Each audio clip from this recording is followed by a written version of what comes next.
गणेश भक्तांचे आराध्य दैवत असलेल्या सिद्धिविनायक मंदिरासंबंधित एक मोठी बातमी समोर आली। मुंबईतील सुप्रसिद्ध सिद्धिविनायक मंदिरात ड्रेस कोड लागू करण्यात आला आहे। ड्रेस कोड संदर्भातलं सिद्धिविनायक मंदिर न्यासाकडून अधिकृत पत्रक जारी करण्यात आले। सिद्धिविनायक मंदिरात येणाऱ्या भाविकांनी आता भारतीय पारंपरिक वेशभूषा किंवा अंगभर कपडे घातले पाहिजे, तरच त्यांना मंदिरात दर्शनासाठी प्रवेश देण्यात येणार असल्याचं पत्र मंदिर न्यासाकडून प्रसिद्ध करण्यात आलंय।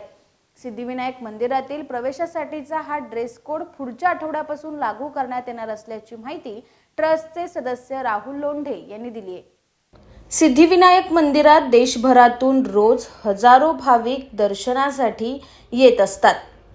त्यामध्ये अनेकांचा पेहराव हा इतरांना संकोच वाटणारा ठरतोय, अशा तक्रारी सातत्याने होत होत्या। त्यामुळे सिद्धिविनायक मंदिरात ड्रेस कोड लागू करण्यात यावा अशी मागणी गेल्या अनेक दिवसापासून करण्यात येत होती। अनेक भाविकांनीही त्या पद्धतीचे मत मांडलं होतं। या सगळ्यानंतर हा निर्णय घेण्यात आला असल्याचं ट्रस्टकडून स्पष्ट करण्यात आलंय। सिद्धिविनायक मंदिरात येणारा भक्तांचा पेहराव हा पावित्र्य जपणारा असावा। जो पेहराव कराल तो दुसऱ्याला संकोच वाटणारा नसावा।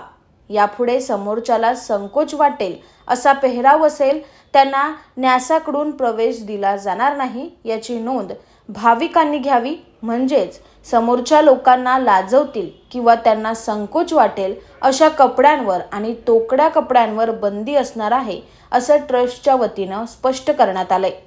माघी गणेश जयंतीच्या निमित्ताने सिद्धिविनायक मंदिरात मोठा उत्सव साजरा केला जातो। त्याच पार्श्वभूमीवर ट्रस्टच्या सदस्यांची बैठक झाली आणि त्यामध्येच एकमताने हा निर्णय घेण्यात आला। जे पुरुष किंवा महिला भाविक शॉर्ट्स कपड्यांमध्ये सिद्धिविनायक मंदिरात येतात त्यांना आता प्रवेश बंदी करण्यात आली आहे।